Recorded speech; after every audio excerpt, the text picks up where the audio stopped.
পৃথিবীর রহস্যময় এক স্থান যেখানে আজও কেউ পৌঁছাতে পারেননি। পৃথিবীতে এমন এক স্থান আছে যেখানে হাজার হাজার কিলোমিটার পর্যন্ত মানুষের কোনো চিহ্ন নেই।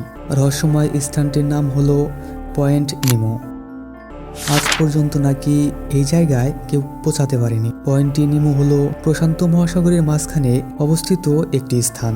জানা যায় এটি দক্ষিণ আমেরিকা, অস্ট্রেলিয়া ও নিউজিল্যান্ডের মধ্যে বিদ্যমান। তবে এটি কোনো দেশের মধ্যেই পড়ে না, যেখানে নেই কোনো প্রাণী বা গাছপালাও। তবে রহস্যময় এই স্থান থেকে শোনা যায় ভয়ঙ্কর সকল নিস্তব্ধময় শব্দ। পয়েন্ট নিমো আনুষ্ঠানিকভাবে আগমত্তার সমুদ্রের মেরু বা ভূমি থেকে সবচেয়ে দূরে সমুদ্র বিন্দু হিসেবে পরিচিত। 48°52.6 এবং 123°23.6 অবস্থিত। স্পটটি আক্ষরিক অর্থে অনেকটা মাঝামাঝিতে অবস্থিত, যার প্রতিটি দিকে 1000 মাইলের বেশি সমুদ্র দ্বারা বেষ্টিত। মেরুর সবচেয়ে কাছের ল্যান্ডমার্কগুলো হলো উত্তর পিটকিয়া দ্বীপপুঞ্জের একটি, উত্তর পূর্ব ইস্টার দ্বীপপুঞ্জের একটি ও দক্ষিণ অ্যান্টার্কটিকার উপকূলের একটি দ্বীপ। পয়েন্ট নিমোর কাছাকাছি কোথাও কোনো মানুষের বসবাসের খোঁজ পাওয়া যায়নি। এ কারণেই বিজ্ঞানীরা স্থানটির নাম ল্যাটিন ভাষায় নিমো রাখেন। এই নিমো, যার অর্থ কেউ কোথাও নেই, অর্থাৎ কেউ না। বিবিসি অনুসারে আন্তর্জাতিক মহাকাশ স্টেশনে থাকা নভোচারীরা যে কোনো সময় পৃথিবীর পৃষ্ঠ থেকে প্রায় 258 মাইল দূরে থাকে। যেহেতু পয়েন্ট নিমোর সবচেয়ে কাছের জনবসতিপূর্ণ এলাকাটি 1000 মাইলেরও বেশি দূরে, তাই মহাকাশে থাকা মানুষের স্থলভাগের মানুষের তুলনায় দুর্গম মেরুটির অনেক কাছাকাছি অবস্থিত। এমনকি যে মানুষটি প্রথম পয়েন্ট নিমোর সুনির্দিষ্ট অবস্থান গণনা করেছিলেন, তিনিও কখনো এটি পরিদর্শন করতে যাননি। 1992 সালে ক্রোয়েশিয়ান জরিপ প্রকৌশলী হবজে লুকাতেন প্রশান্ত মহাসাগরের সঠিক বিন্দু খুঁজে বের করার জন্য যাত্রা শুরু করেছিলেন, এবং এই যাত্রাটি শুরু করেছিলেন তিনি কম্পিউটার প্রোগ্রাম ব্যবহার করে। হঠাৎ করেই তিনি ভূমি থেকে সবচেয়ে দূরের নিমো নামক স্থানটির খোঁজ পান। ইস্টার দ্বীপপুঞ্জের মোটো নই হল পয়েন্ট নিমোর সবচেয়ে কাছের ভূমি, যদিও এটি এখনও উত্তরে 1000 মাইলের বেশি দূরে অবস্থিত। লাইফ সায়েন্স অনুসারে প্রোগ্রামটি স্থানগুলো গণনা করেছিলেন, যা 3টি সমুদ্রবর্তী ভূমি স্থানাঙ্ক থেকে সর্বাধিক দূরত্ব অবস্থিত ছিল।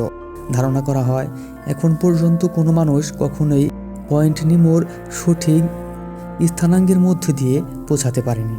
পয়েন্ট নিমোর স্থানাঙ্কগুলো দক্ষিণ প্রশান্ত মহাসাগরীয় গায়রের মধ্যে পড়ে, যা হলো একটি বিশাল ঘূর্ণায়মান স্রোত, যেখানে বিশুদ্ধ পানিরও উৎস নেই।